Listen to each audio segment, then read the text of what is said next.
Hello everyone. Today I am going to start our next topic, that is called the wave nature of electromagnetic radiation.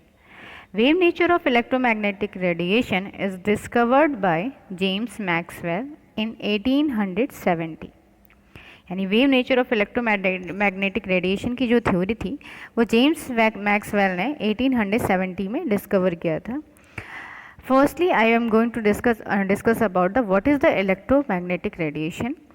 Electromagnetic जो word होता है, अगर हम इसको two part में divide करके देखते हैं तो first part that is called electro and second one that is called magnetic. Electro word that is related to the electricity and magnetic word that is called magnetism that is related to the magnetism. यानी अगर हम simply कहें कि electromagnetic जो word होता है it will be divided into two parts. अगर हम इसको डिवाइड करके देखते हैं तो first that is called electro and second one that is called magnetic. Electro word that is related to the electricity and magnetic word that is related to the magnetism. तो simply अगर हम definition की बात करते हैं कि what is the definition of the electromagnetic radiation, तो electromagnetic radiation it means those radiation in which both characteristics included as for example electricity and magnetism. It is called electromagnetic radiation और we can say that EMR. यानी वो radiations जिसमें दोनों character as for example electricity and magnetism दोनों character अगर involve हैं तो that radiation is known as electromagnetic radiation. और we can say that the radiation which are associated with electrical and magnetic field are called EMR और electromagnetic radiation. यानी वो radiation जिसमें दोनों जो associated with electrical and magnetic field are called electromagnetic radiation. और ये कैसे प्रोसीजर होता है तो ये समझो, when an electrically charge particle, जब भी कोई electrically charge particle moves under acceleration alternating electrical and magnetic field are proceed and transmitted. Suppose that is the electrical field and that is a magnetic field. When electrical charge particle यानी कोई भी electrical charge particle जब ये move करता है acceleration करेगा alternating, यानी एक बार इलेक्ट्रिकल फील्ड में दूसरी बार नेक्स्ट मैग्नेटिक फील्ड फिर इलेक्ट्रिकल फील्ड है, तो ये जो प्रोसीड्स एंड ट्रांसमिटेड होगा तो ये रेडिएशंस EMR जो होती हैं, EMR इलेक्ट्रोमैग्नेटिक जो रेडिएशंस होते हैं उसी के अकॉर्डिंगली होता है. These field are transmitted in the form of wave. Simple सी चीज़ है, अगर ये पार्टिकल है तो ये पार्टिकल एक बार जो है इलेक्ट्रिकल फील्ड में मूव कर रहा है, देन उसके बाद मैग्नेटिक इलेक्ट्रिकल अल्टरनेटिवली कर रहा है. तो दीज जो रेडिएशन जो ये मूव करती है वो किस फॉर्म में मूव करेंगी, that is the form of wave और इलेक्ट्रोमैग्नेटिक रेडिएशन. यानी अगर हम इसको फिगर में अगर इसको देखते हैं तो सपोज करो ये हमारे एक्सेस दे रखे हैं, ये हमारा एक्स एक्सेस है, ये वाई एक्सेस है और ये जेड एक्सेस है और ये वेव है. तो ये क्या हो रहा है, ये जो इलेक्ट्रोमैग्नेटिक जो रेडिएशन है ये किस चार्ज पार्टिकल जो है या इलेक्ट्रिकल चार्ज पार्टिकल जो है एक बार electrical field then magnetic field electrical field magnetic field में मूव कर रहा है. तो ये जो पार्टिकल मूव कर रहा है वो किस फॉर्म में मूव कर रहा है, ये वेव की फॉर्म में मूव कर रहा है. ये जो वेव के फॉर्म में मूव कर रहा है इसी को हम wave theory of electromagnetic radiations कहते हैं. ठीक है, अब what is the properties of the EMR electromagnetic radiation की क्या क्या प्रॉपर्टीज़ होंगी. तो जो अभी जस्ट बोला कि मैग्नेटिक और जो बॉडी होगी इलेक्ट्रिकल चार्ज पार्टिकल जो होगा वो ऑसिलेट करेगा electrical field and magnetic field में. तो first characteristic first properties that is the oscillating electrical and magnetic field are proceed by oscillating charge particle. जो भी ऑसिलेशन होगा मैग्नेटिक और इलेक्ट्रिकल फील्ड में वो किसकी वजह से होगा, किसकी वजह से प्रोसीड करेगा, तो ऑसिलेटिंग चार्ज पार्टिकल की वजह से ही ये चीज़ें होंगी. फिर this field are perpendicular to each other. ये जो फील्ड होगा वो एक दूसरे के क्या होगा, परपेंडिकुलर होगा. And both are perpendicular to the direction of propagation of the wave. यानी ये जो फील्ड जैसे ये मैंने अभी आपको फिगर के थ्रू इससे पहले बताया था, ये सपोज को ये दे रखा हुआ है हमारे, ये चार्ज पार्टिकल बॉडी है, ये मैग्नेटिक फील्ड है और दैट इज़ इलेक्ट्रिक फील्ड. तो ये क्या कर रहा है, जो ये आपके फील्ड में ये जो बॉडी चार्ज पार्टिकल जो पार्टिकल है वो ऑसिलेट कर रहा है, इसीलिए हम कहते हैं these field are perpendicular to each other and both the perpendicular to the direction of propagation of wave. ठीक है, they do not they do not need to medium to travel. इस सपोज करिए चार्ज पार्टिकल है wave के form में जो move कर रहा है, इसे किसी भी मीडियम ट्रेवल करने के लिए मीडियम की रिक्वायरमेंट नहीं होगी। अब नेक्स्ट पार्ट है इसका, व्हाट इज़ द पूछता है what is the characteristics of the wave motion. तो जैसे वेव लेंथ हो गया, फ्रीक्वेंसी हो गया, टाइम पीरियड हो गया, that is the characteristics of the wave motion. तो firstly I am going to discuss about the what is the wavelength.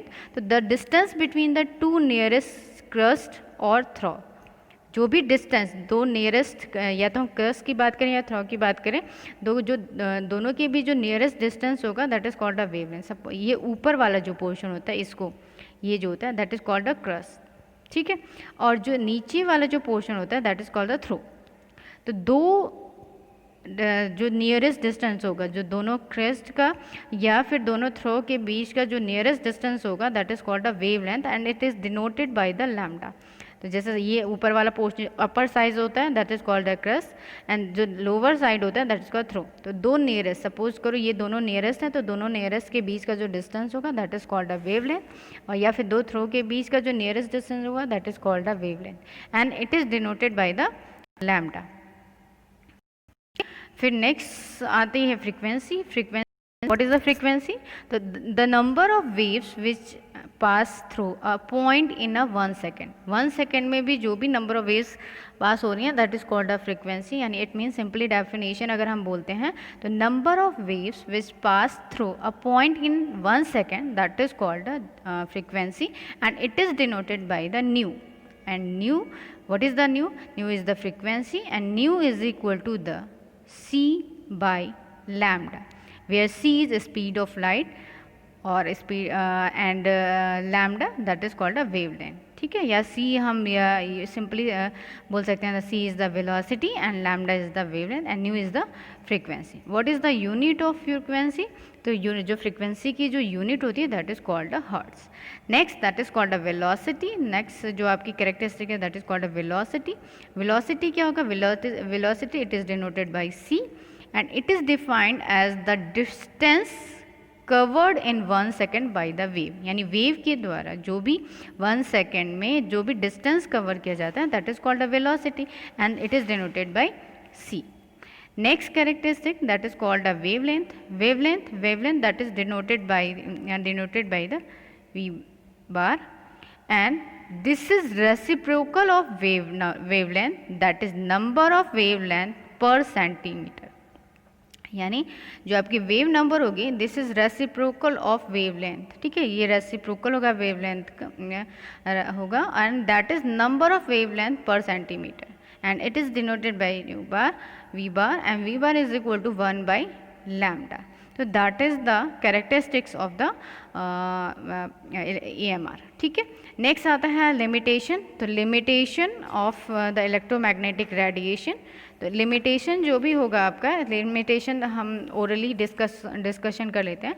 तो लिमिटेशन फर्स्ट जो इलेक्ट्रोमैग्नेटिक वेव थ्योरी थी वो किस किस चीज़ को एक्सप्लेन नहीं कर पाई थी। तो फर्स्ट था black body radiation. Black body radiation जो थ्योरी थी इसको ये इलेक्ट्रोमैग्नेटिक वेव थ्योरी जो थी उसे एक्सप्लेन नहीं कर पाई थी। सेकंड जो लिमिटेशन थी, सेकंड क्या नहीं एक्सप्लेन था? Line spectrum of hydrogen. Line spectrum of hydrogen, इसको इलेक्ट्रोमैग्नेटिक वेव जो आपका wave nature of electromagnetic radiation theory थी ये इसे एक्सप्लेन नहीं कर पाई थी। Next that is called a photo electric effect. Third जो है किसको एक्सप्लेन नहीं कर पाई थी? तो that is the photo electric effect को ये थ्योरी जो थी वो एक्सप्लेन नहीं कर पाई। तो what is the limitation of the electromagnetic wave theory? तो the limitation of the electromagnetic wave theory that is the first black body radiation. It does not explain the black body radiation. Second limitation, line spectrum of hydrogen atom, and third that is called a photoelectric effect. ये तीन जो theory थी इनको ये electromagnetic wave theory जो थी वो explain नहीं कर पाई थी। तो that is the wave nature of electromagnetic radiation. अब इस टॉपिक से रिलेटेड अगर क्वेश्चन पूछता है तो जैसे सपोज कर लो कि हमसे फ्रिक्वेंसी ही फाइंड आउट करने के लिए कहता है, तो frequency is equal to, we know that frequency is equal to the c by lambda, c that is the velocity and lambda that is called the wavelength. Suppose करो कहता है कि जो आपकी वेलोसिटी है, किसी क्वेश्चन में देता है वेलोसिटी कहता है c is equal to 3 into 10⁻⁻8 and the lambda क्या देता है कि लैम्डा दे रखा 249, then find out the frequency. The frequency that is equal to the c by lambda, and c that is the velocity of the velocity, and lambda that is called the wavelength. Put this value in this formula and calculate the frequency.